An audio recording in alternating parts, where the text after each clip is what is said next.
Let's get back onto where we were, which is you as my manager are about to give me some feedback. Yep. What's going through your brain? What's the structure to make sure that you deliver feedback in a way that lands really well with me? Yeah. Yeah. So I have a template that I like to kind of refer to as kind of see, think, feel. And I'll explain a little bit about how that works.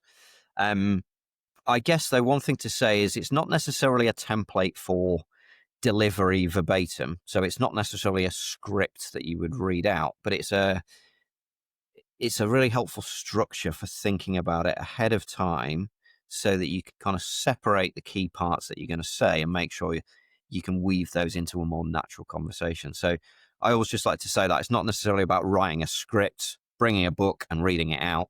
But it is about thinking about, okay, how do I make this land really well? How can I make sure it's helpful? It's detailed, it's useful to that person.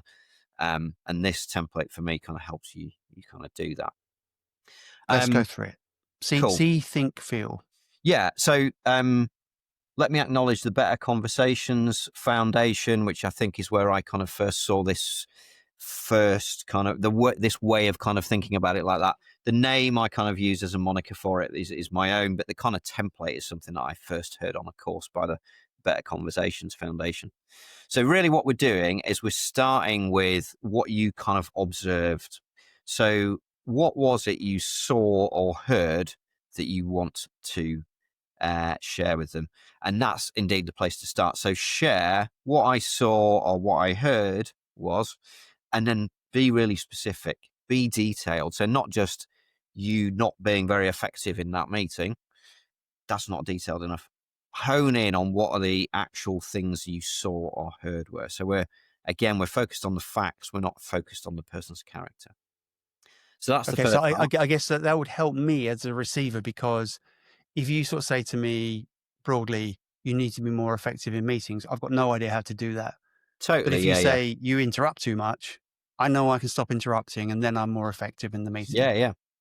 And maybe on that one and the interrupter, actually, what I saw was when you were talking to Tom, he was mid-flow, and I saw you cut him off, and he lost his train of thought. So the more detailed, the more specific, the more kind of real we can make it in the person receiving its head, the better. Got it. Okay, so that's the C Yeah. part.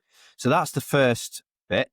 So then the second bit is the think. So what did you kind of infer from that?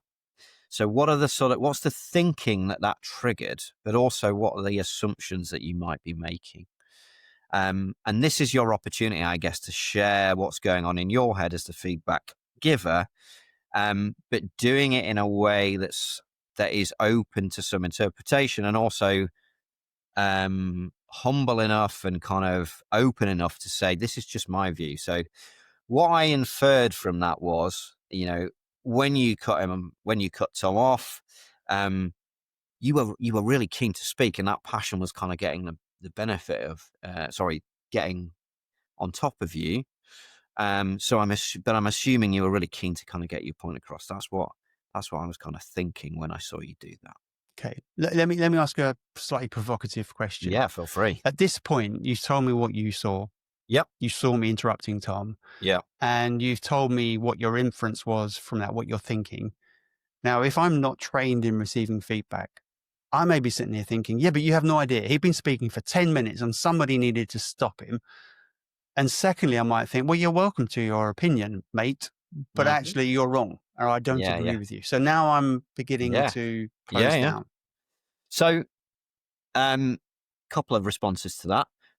Firstly, yes, good.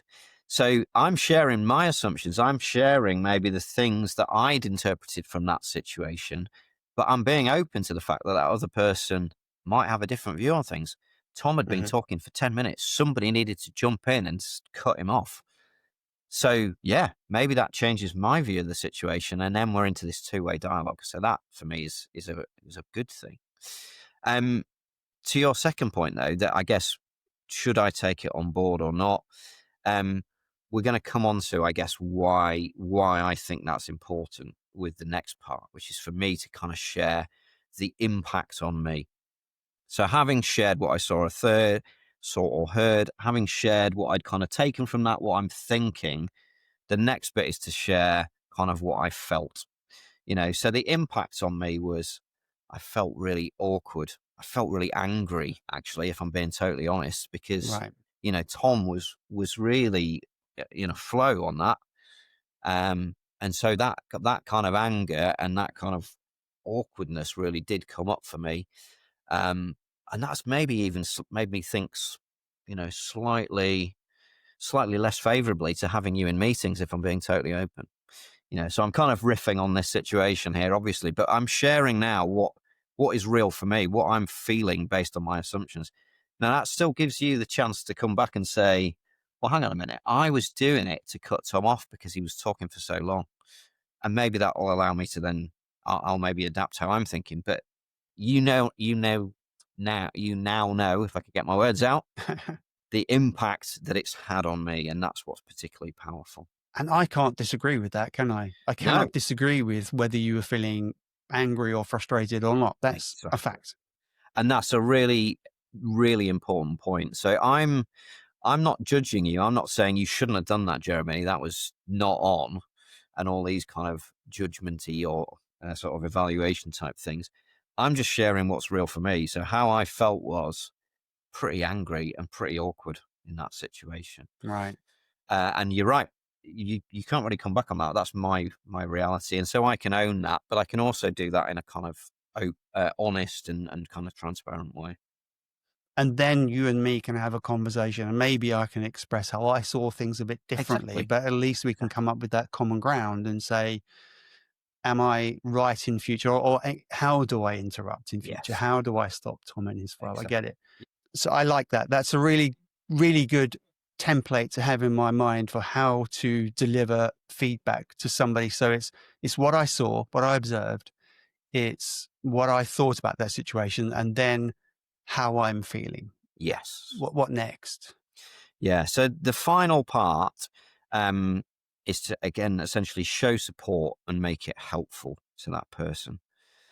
So it's sharing your intent. So, my intent in having this conversation or my intent in giving this feedback to you is, and then that gives you the opportunity to sort of show the other person why you're sharing. So that both increases the importance, perhaps, why was it important enough for you to want to share, but it's also an opportunity then to be helpful and supportive. So my intention is in giving you this feedback is so that you can be more aware in meetings as to when the best time to contribute is, and I'd like to help you with that. I So understand that now. yeah, Yeah.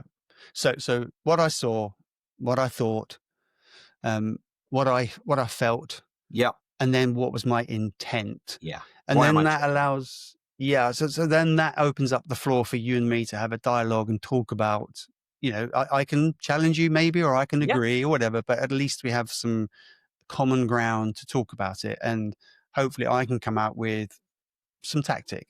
What do we do when Tom is over talking? What do I do when I feel the urge to interrupt or whatever? yeah.